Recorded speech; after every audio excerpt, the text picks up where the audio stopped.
پاکستان اور پاکستان سے باہر بسنے والے تمام چھوٹوں بڑوں دوست احباب کو ایک بار پھر السلام علیکم۔ پاکستان کی انتہائی متلاطم صورتحال کے حوالے سے ایک شو کے ساتھ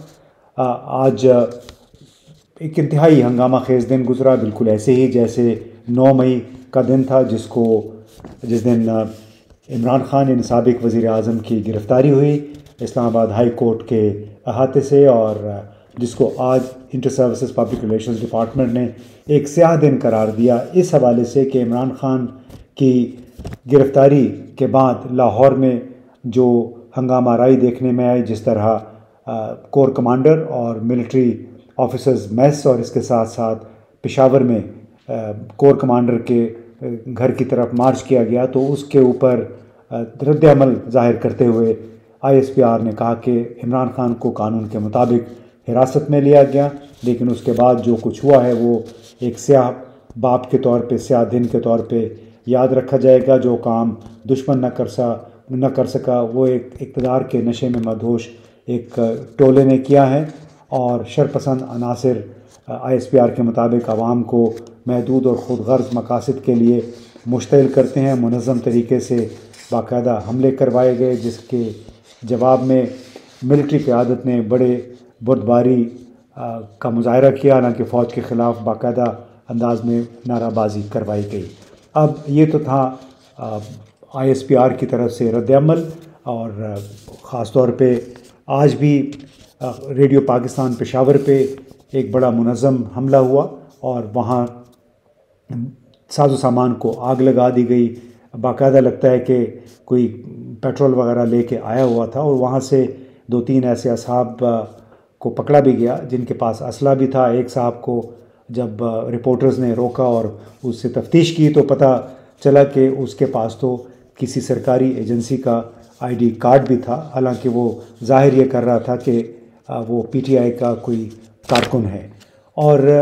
اس کے بعد سے شام تک جو حالات پیدا ہوئے، جس انداز میں وفاقی کابینہ، وفاقی وزراء ایک کے بعد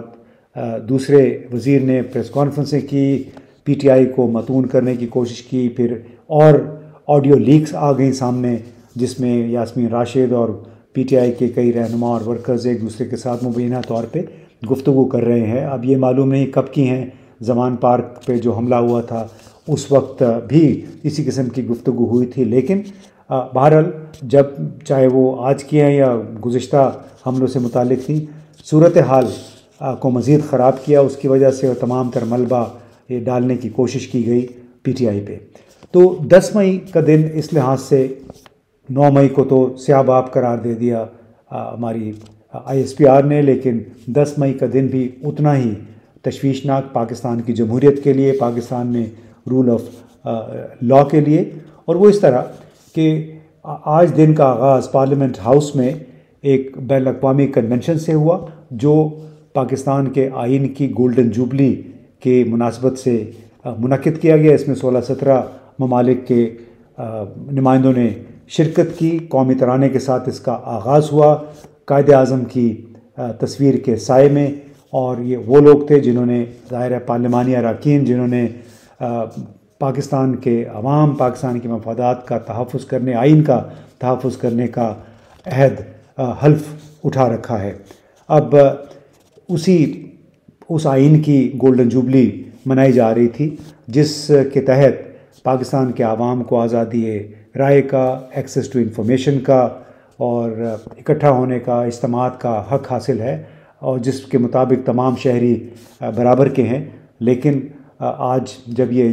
انٹرنیشنل کنونشن شروع ہوا تو اس وقت اسلام آباد میں کئی راستے کنٹینر لگا کے بند کیے گئے تھے، خاص طور پہ وہ سڑکیں جو پولیس ہیڈ کوارٹر کی طرف جا رہی تھی، جہاں پہ غالباً عمران خان کو گزشتہ رات رکھا گیا، اور خصوصی عدالت بھی نیشنل اکاؤنٹیبلٹی بیورو کی وہیں پہ قائم کی گئی تھی۔ وہ راستے بند تھے، کسی کو قریب جانے نہیں دیا گیا۔ بڑی مشکل سے چند وکلاء کو عمران خان سے ملاقات کی اجازت دی گئی، اور جس وقت یہ کانفرنس بین الاقوامی کنونشن شروع ہو رہا تھا اس وقت عمران خان اپنی پیشی بھگت رہے تھے، انتظار میں تھے کہ کب وہ کارروائی شروع ہو اکاؤنٹیبلٹی کورٹ کی۔ اب 10 مئی کو نیشنل نیب کی عدالت کے بعد ایک اور ایڈیشنل جج نے توشہ خانہ کیس میں باقاعدہ فرد جرم عائد کی عمران خان پہ، اور حالانکہ اس کے باوجود کہ عمران خان کے وکلاء نے ایڈیشنل جج ہمایوں دلاور پہ عدم اعتماد کا اظہار کیا، عدالتی کارروائی کا بائیکاٹ کیا اور عدالتی حکم نامے پہ دستخط بھی نہیں کیے، اس فرد جرم پہ چارج شیٹ پہ دستخط بھی نہیں کیے، لیکن اس کے باوجود یہ کارروائی شروع ہو گئی ہے عمران خان کے خلاف، اور اس کے حوالے سے ظاہر ابھی چیمیں گویاں ہوں گی، اور دونوں معاملوں میں عمران خان نے فرد جرم کی صحت سے انکار کیا، لیکن بہرحال نیشنل اکاؤنٹیبلٹی بیورو اور توشہ خانہ کیس یہ لگ رہا تھا کہ باقاعدہ ایک ایسے اسکرپٹ کا حصہ ہے جس کے مطابق عمران خان کے گرد گھیرا تنگ کرنا ہے، ان کو سیاسی منظرنامے میں بالکل مارجنلائز کرنا ہے، اور اس کا اظہار اسلام آباد ہائی کورٹ کے اس حکم کے ذریعے بھی ہوا تھا جس میں ہائی کورٹ نے عمران خان کی گرفتاری کو قانونی قرار دیا، لیکن ساتھ ہی انہوں نے 2 آفیشلز کو توہین عدالت کے نوٹسز بھی جاری کر دیے، اور یہ جناب لگتا ہے کہ وہ اسکرپٹ کا حصہ ہے، اس پلاٹ کا حصہ ہے جس کے مطابق انتخابات نہیں ہونے ہیں، جس کے مطابق آئین کی خلاف ورزی اگر ہوتی ہے تو ہو، لیکن انتخابات نہیں کروانے، بھلے آئین کی خلاف ورزی ہو جائے، بھلے نگران حکومتوں کی اس میں توسیع کرنی پڑے اس کی مایعات میں۔ اب افسوس کی بات 10 مئی کو یہ بھی تھی کہ پی ٹی آئی کے رہنما علی زیدی، اسد عمر سرفراز چیمہ کو گرفتار کیا گیا، ان کے خلاف ایم پی او کے تحت مقدمات ہوئے، اس کے ساتھ ساتھ کوئی 1000 سے زائد پی ٹی آئی کے کارکن بھی اب تک گرفتار ہو چکے ہیں، اور آئین کی گولڈن جوبلی تقریبات ہی کے موقع پر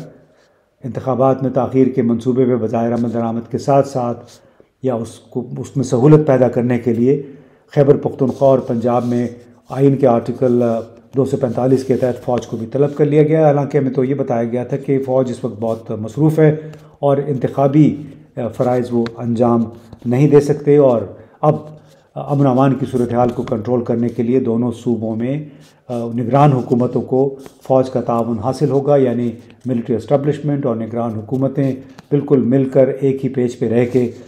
دونوں صوبوں کے حالات کو سنبھالیں گی۔ اب وہ الگ بات ہے کہ حالات سنبھلتے ہیں یا نہیں سنبھلتے، اور آیا اس طرح ان کو وہ مقاصد حاصل ہوتے ہیں جس کے لیے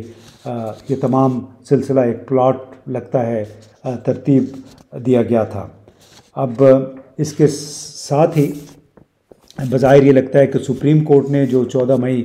کے انتخابات کے حوالے سے حکم دیا تھا وہ بھی لگتا ہے ہوا میں اڑ گیا ہے، اور اس میں اب عملاً اس کی کوئی حیثیت نہیں رہی ہے۔ سپریم کورٹ مسلسل اس حوالے سے ابھی خاموش ہے۔ 14 مئی 2-4 دن کی بات ہے، اور ظاہر ہے کہ اب الیکشن نہیں ہونے ہیں، بلکہ الیکشن نہ ہونے کے لیے مزید لگتا ہے کہ اب گراؤنڈ ایک تیار ہو گیا ہے، اور اس میں یہ لگتا ہے کہ سپریم کورٹ کا جو حکم تھا، سپریم کورٹ کے جو احکامات تھے، وہ بھی حالانکہ وہ بھی قانون آئین کے عین مطابق تھے، وہ بھی ٹائٹائیں فش ہو گئے ہیں۔ اب اس کے ساتھ ساتھ پی ٹی آئی کے ورکرز کے خلاف، اس کے رہنماؤں کے خلاف جس انداز میں باقاعدہ 10 مئی کو ایک کیمپین شروع ہوئی ٹیلی ویژن کے ذریعے، ذرائع ابلاغ کے ذریعے، تو اس سے یہ لگتا ہے کہ اب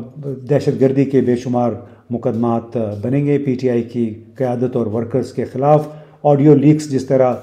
ریلیز ہوئی ہیں وہ بھی لگتا ہے کہ اسی کا ایک حصہ ہے۔ اب دہشت گردی کی دفعات باقاعدہ کابینہ میں اس کی توثیق کی گئی کہ ہاں ان کے خلاف دہشت گردی کے مقدمات قائم کیے جانے چاہیے، حالانکہ 2 روز کے دوران جو مظاہرے دیکھنے میں آئے ہیں اس میں ایسا لگتا ہے کہ باقاعدہ ان لوگوں کو مشتعل کر کے مخصوص ڈائریکشنز میں بھیجا گیا، چاہے وہ ملٹری آفیسرز میس تھا یا کور کمانڈر کا گھر تھا یا ریڈیو پاکستان کی بلڈنگ تھی جس پہ 2 مرتبہ حملہ کیا گیا، اور جو جلاؤ گھیراؤ یا آگ لگانے کے واقعات تھے، تو ایک اس میں کافی سارے لوگ شرپسند عناصر بھی شامل ہوئے ہیں، جس کو اسپوائلرز بھی کہتے ہیں، جس کو پراکسیز بھی کہتے ہیں، یعنی یہ سہولت کار ہیں، آلہ کار ہیں کسی کے حالات کو خراب کرنے کے لیے، اور مزے کی بات یہ ہے کہ جب ریڈیو پاکستان کو آگ لگائی گئی اس کی بلڈنگ کو، تو گورنر غلام علی ایک دم ٹیلی ویژن پہ بھی آ گئے، اور انہوں نے سخت اقدامات کی وارننگ بھی دی اور عزم کیا کہ شرپسندوں کو، یہ شرپسند پی ٹی آئی کے ہیں، ایک شرپسند پارٹی ہے، اور انہوں نے املاک کو نقصان پہنچایا ہے اور ان کا بھرپور احتساب کیا جائے گا۔ اب لگتا یہ ہے کہ پی ٹی آئی کو ایک دہشت گرد پارٹی قرار دیا جا سکتا ہے۔ کیا یہ ممکن ہے؟ جس قسم کا پروپیگنڈا، جس قسم کے اقدامات ہم دیکھ رہے ہیں، بیانات دیکھ رہے ہیں، تو لگتا یہ ہے کہ کچھ ایسے ہی ایک پلاٹ بنا جا رہا ہے کہ تازہ ترین جو واقعات ہوئے ہیں اور جو سخت رد عمل آئی ایس پی آر کی طرف سے آج آیا، اور اس سے پہلے عمران خان کے آئی ایس آئی کے جنرل کے حوالے سے بیانات کے بارے میں آیا تھا، کہ اب لگتا ہے کہ شاید حالات اسی سمت جا رہے ہیں کہ پی ٹی آئی کو بالکل دیوار کے ساتھ لگا دیا جائے، اس کا نام الیکٹورل جو لسٹ ہے پارٹیوں کی اس سے نکال دیا جائے۔ کیا اس طرح کرنے سے پی ٹی آئی کو عوام کے ذہنوں سے نکالا جا سکے گا؟ کیا واقعتاً یہ کام پی ٹی آئی نے کیا ہے جو توڑ پھوڑ تھی یا جلاؤ گھیراؤ تھا؟ حالانکہ سیکریٹری جنرل اسد عمر اور شاہ محمود قریشی جو پارٹی کے اس وقت ایکٹنگ چیئرمین ہیں، انہوں نے صبح ہی میڈیا کو بتایا، جیو ٹیلی ویژن کو انٹرویو میں بڑے وضاحت سے کہا کہ جو توڑ پھوڑ جلاؤ گھیراؤ سے پارٹی کا تعلق نہیں ہے، پارٹی باقاعدہ ایک پرامن احتجاج میں یقین رکھتی ہے، اور پرامن احتجاج تمام سیاسی جماعتوں کا حق ہے، اور عملاً انہوں نے لا تعلقی کا اظہار کیا ان لوگوں کے ساتھ جنہوں نے جان بوجھ کے اسلحے سمیت ایسے مقامات پہ جو ظاہر ہوئے ماسک پہنے ہوئے، جس سے انہوں نے آگ بھی لگائی، پتھراؤ بھی کیا، گاڑیاں بھی توڑی باقاعدہ ایک منظم انداز میں۔ تو یہ لگتا ہے کہ ہو سکتا ہے پی ٹی آئی کو اس انداز میں اب فریم کرنے کی کوشش کی جا رہی ہو، لیکن اب اس کے ساتھ سوال یہ پیدا ہوتا ہے کہ کیا اس انداز میں پی ٹی آئی پہ پابندی لگا کے آپ اس کو نیست و نابود کر سکتے ہیں؟ پی ٹی آئی کے چیئرمین عمران خان، ملزم عمران خان نے جو تحریک شروع کی، جو بیانیہ دیا ہے، کیا اس کو لوگوں کے ذہنوں سے نکالا جا سکتا ہے محض اس طرح کے اقدامات سے، قانونی یا انتظامی کارروائیوں کے ذریعے؟ ہمیں یاد رکھنا چاہیے کہ بہت عرصہ پہلے 1975 میں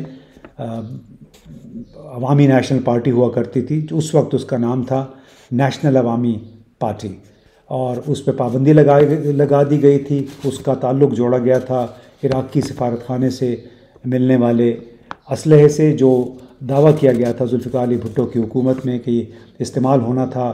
آزاد بلوچستان اور گریٹر پختونستان کی جو تحریکیں ہیں ان کو کامیاب بنانے کے لیے۔ ان کے ڈانڈے جوڑے گئے تھے اس وقت سوویت یونین سے، ماسکو سے اور کابل سے، اور پھر ایک حیدرآباد ٹرائبونل کیس شروع ہوا تھا ان کے خلاف۔ کوئی 51 افراد تھے جس میں عبدالولی خان اور میر غوث بخش بزنجو، اور اس میں چند دانشور بھی شامل تھے جن کا تعلق لاہور سے تھا۔ اور جنرل ضیاء الحق نے جب جولائی 1977 میں مارشل لا لگایا تو اس کے کچھ ہی عرصے بعد پھر حیدرآباد ٹرائبونل ختم کر کے اور ان تمام لوگوں کو رہا کر دیا گیا تھا، جس کے بعد ANP عوامی نیشنل پارٹی ابھر کے دوبارہ سامنے آیا، اور اسی پارٹی نے 2008 سے 2013 کے درمیان صوبہ خیبر پختونخوا میں حکمرانی بھی کی۔ یعنی یہ پارٹی آج بھی قائم ہے۔ اس طرح MQM جس کو جناح پور کے قیام کی کوشش میں کے الزام میں اس میں ایک لحاظ سے پابندی لگائی گئی، لیکن الطاف حسین نے اس کو زندہ رکھا، اور کیا کیا نہیں ہوا جو MQM کے خلاف آپریشنز ہوئے تھے، لیکن MQM آج بھی زندہ ہے، اس لیے کہ جو لوگ ایک دفعہ عوامی سطح پہ آ جاتے ہیں ان کا کلا کما کرنا مشکل ہوتا ہے۔ نواز شریف کے ساتھ 3 مرتبہ اس کو وزارت سے ہٹایا گیا، لیکن آج بھی ان کے اپنے فالوورز موجود ہیں، پنجاب میں بھی، پنجاب سے باہر بھی۔ تو 3 دفعہ ان کو حکومت سے نکال کے پھر ڈسکوالیفائی کر کے سپریم کورٹ کے ذریعے کیا ان کو سیاسی منظرنامے سے ہٹایا جا سکا ہے؟ جی بالکل نہیں۔ تو یہ ذہن میں رکھنا چاہیے کہ نہ MQM، نہ عوامی نیشنل پارٹی اور نہ ہی TLP جیسی جماعتیں، TLP پہ بھی پابندی لگائی گئی نومبر 2021 میں، تحریک لبیک پاکستان، لیکن جب اس نے انتخابات میں حصہ لیا تو کراچی میں اس کو تیسرے نمبر پہ ووٹ ملے، کچھ اور جگہوں پہ بھی قومی انتخابات میں بھی ان کو کافی تعداد میں ووٹ ملے. انہیں ایک ذہنیت ہے، مائنڈ سیٹ ہے، ایک نظریہ ہے. تو یہ ہمارے لوگوں کو ذہن میں رکھنا پڑے گا کہ اس طرح مار دھاڑ کر کے سیاسی جماعتوں کو، رہنماؤں کو لٹیگیشن کے ذریعے، کرمنل کیسز کے ذریعے آپ نے اگر مارجنلائز کرنے کی کوشش کی، منظر سے آپ ان کو نہیں ہٹا سکیں گے، بلکہ الٹا ان کی پاپولیرٹی میں، مقبولیت میں مزید اضافہ ہوگا. ظاہر ہے فوج جو سیاسی ریاستی قوت ہوتی ہے اس کے ذریعے وقتی طور پہ اس ایسے معاملات کو دبایا ضرور جا سکتا ہے، لیکن نظریے کو لوگوں کے ذہنوں سے نکالنا اور طاقت کے زور پہ کسی سیاسی جماعت کو یا سیاسی شخصیت کو منظر سے ہٹانا بہت مشکل ہوتا ہے. اور یہ بہت ساری مثالیں ہمارے سامنے ہیں. اب افسوس کی بات یہ ہے کہ جن لوگوں کے ساتھ یہ خود ہوا، جو ہماری دو بڑی جماعتیں ہیں، پیپلز پارٹی اور پاکستان مسلم لیگ، جو لوگ ملٹری اسٹیبلشمنٹ سے خائف رہے، جن لوگوں نے نیشنل اکاؤنٹیبلٹی بیورو پہ یک طرفہ اقدامات کا اور انتقامی کارروائیوں کا الزام لگایا، آج وہی لوگ عمران خان اور پی ٹی آئی کے خلاف ہونے والی کارروائیوں میں سہولت کار بنے ہوئے ہیں، ان کی ستائش کر رہے ہیں. دن میں آپ دیکھیں 10 پریس کانفرنسیں ہوتی ہیں اس کو جسٹیفائی کرنے کے لیے، جواز فراہم کرنے کے لیے جو کچھ عمران خان کے ساتھ ہو رہا ہے. تو جناب کل کو ایک بار پھر آپ بھی اسی قسم کے واقعات سے دوچار ہو سکتے ہیں، محض کسی ایک پارٹی کو اس طرح سنگل آؤٹ کر کے اور اسی کام کی ستائش کر کے جو آپ کے ساتھ ہوا.